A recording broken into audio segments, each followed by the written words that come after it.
This exhibit's a little unusual because it's three of us that call ourselves Luminous Lookout, and that's myself, Dawn Black, and Kathryn Hunter. Some of the themes that we have in common are delving into the personal while also paying attention to social and political things going on around us.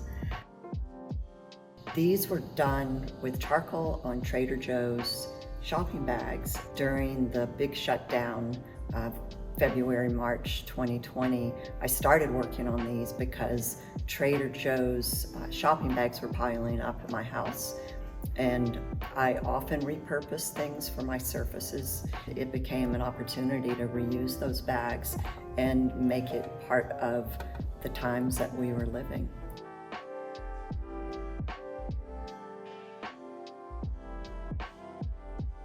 In this show, the work's about memorializing events and people and how, as a culture, specifically in America, we do that through memory, flowers, statues, and that type of thing. Some of the other works in the show are a variation of that with the idea of pilgrims and pilgrimages.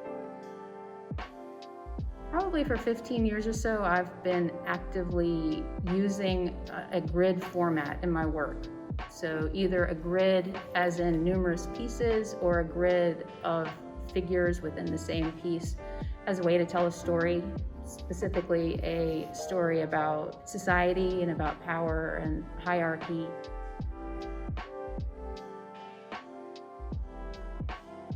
Obviously, they all started during COVID and during great social unrest and all the other things happening in the world, and ending with a hurricane. So I think a lot of the work I'm doing is based around some of that, just the uncomfortableness of those things that are happening in the world and frustration, thinking a lot about all of that. I went to printmaking because you could print on fabric. That was one of the reasons in art school that I did that. And then I've kind of slowly coming back to it, whether I put a little bit of printmaking in it, but a lot of it is just embroidery and thread and sewing. So we're always addressing things that are really current, but in our own individual ways and in our own practices as artists. We were talking about this show when we were hanging it the last couple of days, and in a nutshell, this show is about the end of the world as we know it.